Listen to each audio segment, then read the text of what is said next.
嘿，我的小伙伴，欢迎回来。曾经有人对你敞开心扉吗？你有没有说些善意的话来安慰他们？尤其是当有人情绪低落时，我们会试图用言语安慰他们，可以是给最好的朋友建议，给他们一些洞察，但有时这些安慰的话并没有帮助，事实上可能会伤害更多。话已至此，为了避坑，就来说说7个实际上有害的安慰的话，以及可能做或说什么。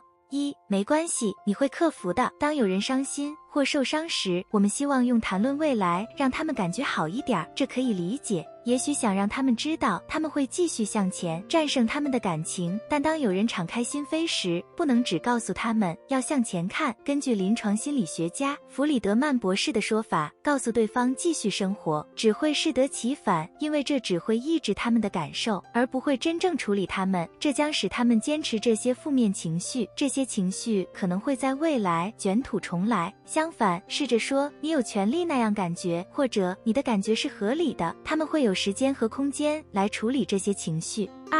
用不着大惊小怪吧。好吧，也许不完全是这句话，但尽量别贬低别人的感受，就像是说别人有更大的问题。这样做的目的是让对方知道他们会没事的，但这不是安慰别人的方式。当然，总会有人处境更糟，但这并不意味着他们感觉无意义。这样说会让他们觉得自己的感受不那么重要，不得体，甚至他们可能会因为有这些情绪而难过，而且害怕在未来敞开心扉，以防再次被贬损。这时可以试着说，我能帮你做些什么？这可能意味着当他们需要时候，你愿意伸出援手。你需要做的是给建议，不一定是坏事，但当有人对你敞开心扉时，建议可能会让他们认为他们不够努力，或者这是他们的错，他们是问题所在。当我们想改变对方行为时，我们不会告诉他们该做什么，而要帮助他们有动力真正改变他们的行为。所以也许让他们自己决定吧，因为没人比他们自己更了解他们。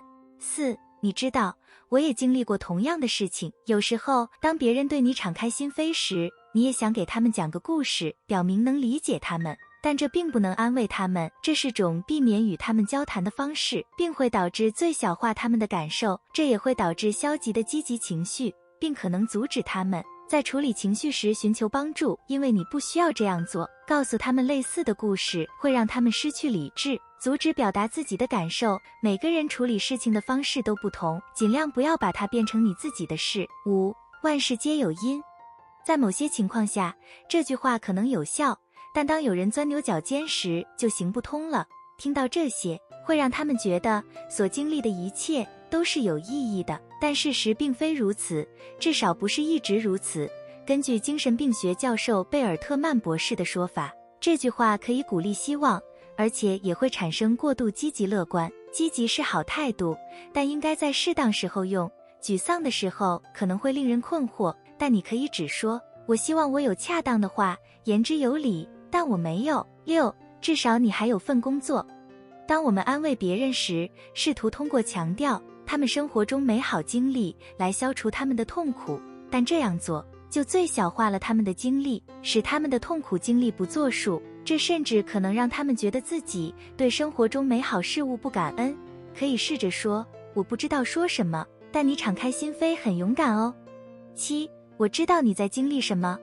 即使认为自己知道对方正在经历什么，事实上并不知道。悲伤和痛苦是常见情绪，每个人都在某个时候经历过，但感受到的情绪程度不同。一个人失去狗狗的痛苦和别人是不一样的，所以别说知道他们正在经历什么，可以说，我无法想象你现在正在经历什么，但我在这里倾听。这是个诚实声明，承认自己缺乏对他们感受的了解，但是个令人放心的声明。